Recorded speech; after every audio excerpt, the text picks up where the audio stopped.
2008ကိုကြိုမြင်ခဲ့သူကကမ္ဘာလုံးဆိုင်ရာငတ်မှု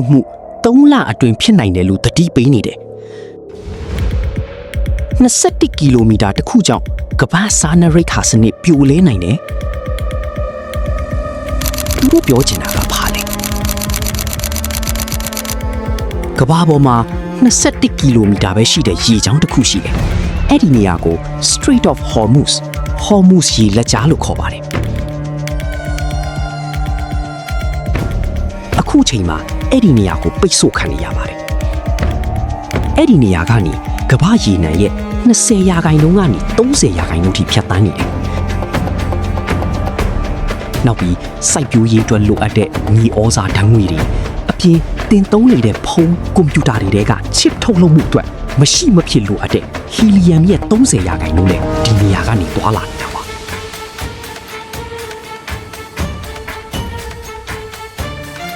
2008စီးပွားရေးအကြက်တဲကိုမဖြစ်ခင်ကတည်းကကြိုတင်ခံမှန်းခဲ့တဲ့စီးပွားရေးပညာရှင်တယောက်ကတော့အခုလိုသတိပေးနေတယ်ဒီပဋိပက္ခကမရပ်တန့်နိုင်နောက်2လ3လအတွင်းကမ္ဘာလုံးဆိုင်ရာငတ်မှုဖြစ်လာနိုင်တယ်သူ့နာမည်က Professor Steve Keen ပါ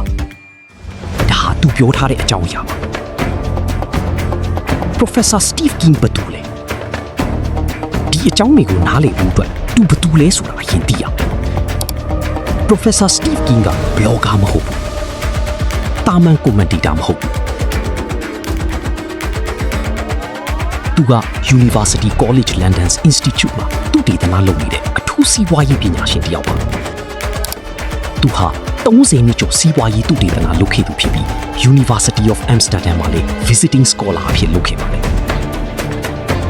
အရေးကြီးဆုံးအချက်ကတော့သူက Ravel ဆိုတဲ့ economic software model တစ်ခုကိုဖန်တီးပြီး private debt data တွေကို analyze လုပ်ခဲ့တယ်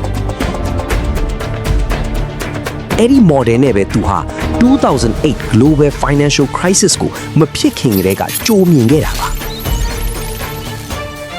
အဲ့ဒီအချိန်မှာတော့အများစုကစီးပွားရေးကောင်းနေတယ်လို့ပဲပြောနေကြတာပါအဲ့လိုပြောနေချိန်မှာသူကတော့ crash ဖြစ်မယ်ဆိုတာကိုကြိုမြင်ခဲ့ပါတယ်ခင်းရဲ့အမြင်အရ Trump Iran စစ်ပွဲကရိုးရိုးမဟုတ်ပါဘူးသူပြောတာကဒီအခြေအနေက power game တစ်ခုလိုဖြစ်နေတယ်လို့ဆိုပါတယ်ဒီဗီဒီယိုထဲမှာသူပြောတဲ့အဓိကအချက်3ချက်ရှိတယ်ပထမကတော့ Trump ရဲ့ personality ပါ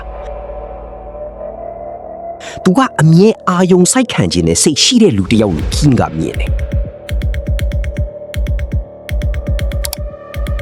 ဒုတိယက Israel ရဲ့ long term strategy Iran ကို decades လောက်ကတည်းကအဓိကပြိုင်ဘက်အဖြစ်မြင်ထားတာပါတတိယကတော့ရေနံနဲ့စီးပွားရေးအကျိုးစီးပွားပါ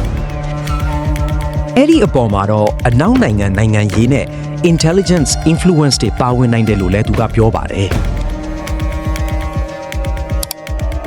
Iran ဘာကြောင့်မပြူလဲတဲ့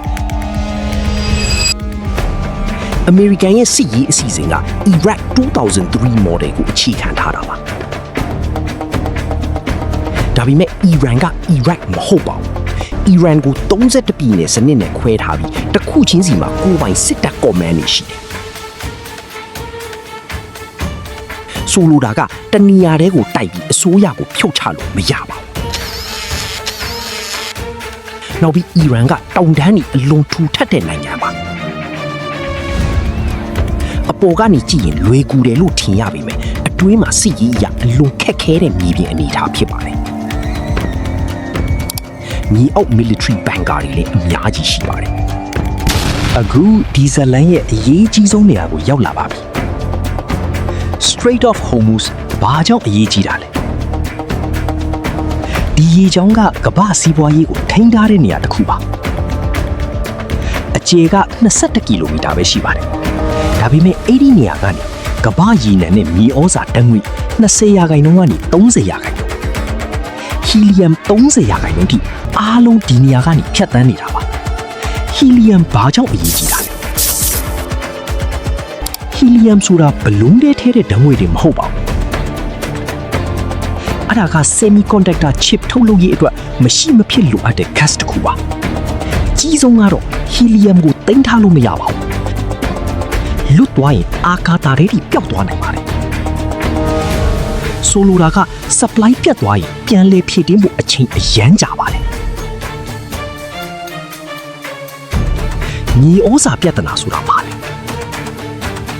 ကမ္ဘာစားနဲ့အရာခအများစုက synthetic fertilizer ဓာတုမြေဩဇာပေါ်မှာမူတည်ပါတယ်အဲ့ဒါမရှိရင်စိုက်ပျိုးရေးထုတ်လုပ်မှုကျသွားပြီးလူဦးရေကိုထောက်ပံ့နိုင်စွမ်းလည်းလျော့သွားနိုင်ပါတယ်ရေနံပြဿနာဆိုတာပါလေရေနံကတော့ကမ္ဘာစီးပွားရေးနဲ့ဓာတ်ရိုက်ဆက်ဆက်နေပါတယ်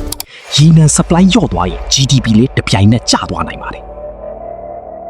ခင်းရဲ့အမြင်ရတော့ဒီစစ်ပွဲအခြေအနေတွေကြောင့်ဈေးကွက်တွေအလွန်မတည်ငြိမ်ဖြစ်နေတယ်လို့ဆိုပါတယ်။သတင်းတစ်ခုထွက်လာရင်ဈေးတက်တယ်။နောက်တစ်ခါ statement တစ်ခုထွက်ရင်ပြန်ကျတယ်။ဒီလို volatility တွေကိုသုံးပြီးဈေးကွက်ထဲမှာအကျိုးအမြတ်ယူနေတဲ့အခြေအနေတွေရှိနိုင်တယ်လို့လည်းသူကပြောပါတယ်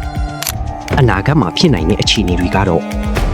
ပင်လယ်ကွေ့ဒေသရှိအခြေခံအဆောက်အအုံတွေပျက်စီးခြင်း။ Israel နိုင်ငံရဲ့ nuclear စွမ်းအားပျက်စီးခြင်း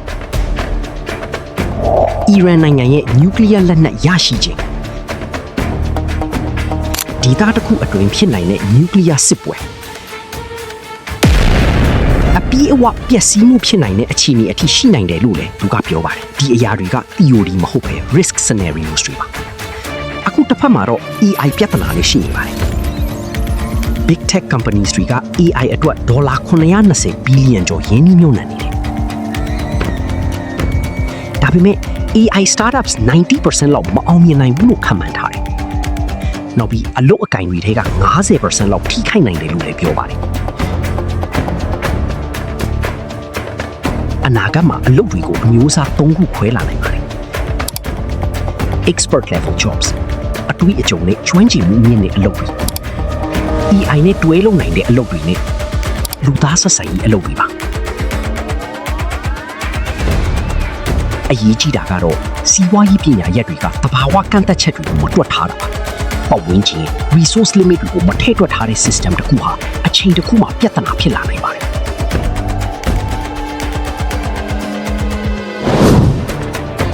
အခုအချိန်ကဒီအားလုံးတပြိုင်နက်တည်းဖြစ်နေတဲ့အချိန်မှာတကယ်ကိုလူတိုင်းအတွက်အရေးကြီးတဲ့အချိန်မှာအနာဂတ်အတွက်ကြိုတင်ပြင်ဆင်ဖို့ကို upskill လုပ်ဖို့အထူးသဖြင့် AI ခေတ်ထဲမှာအခွင့်အလမ်းတွေကိုမလွတ်အောင်လုပ်ဖို့အရန်လိုအပ်နေတဲ့အချိန်မှာနောက်ပြီးကိုယ့်ရဲ့ investment တွေစီးပွားရေးအကြံစီတွေကိုလည်းပူပြီးတတိထားပြီးစဉ်းစားဖို့လိုလာတဲ့အချိန်လို့ထင်ပါတယ်ဒီဗီဒီယိုကတော့ Diary of a CEO podcast ကနေကျွန်တော်လေ့လာရတဲ့အကြောင်းအရာတွေကိုပြန်လည်မျှဝေပေးထားတာပါဒီထဲကနေတစ်ခုခုတော့အသိအမြတ်အသိရသွားမယ်လို့ပြောနေပါတယ်ဗီဒီယိုကိုကြည့်ပြီးထင်မြင်ချက်တွေကို comment မှာပြောပြပါဦးနော်ပြီးတော့ဒီလိုဗီဒီယိုတွေနောက်ထပ်ကြည့်ချင်ရင် channel ကို subscribe လုပ်ထားပြီးပါကျေးဇူးတင်ပါတယ်နောက်ဗီဒီယိုမှာပြန်တွေ့ပါမယ်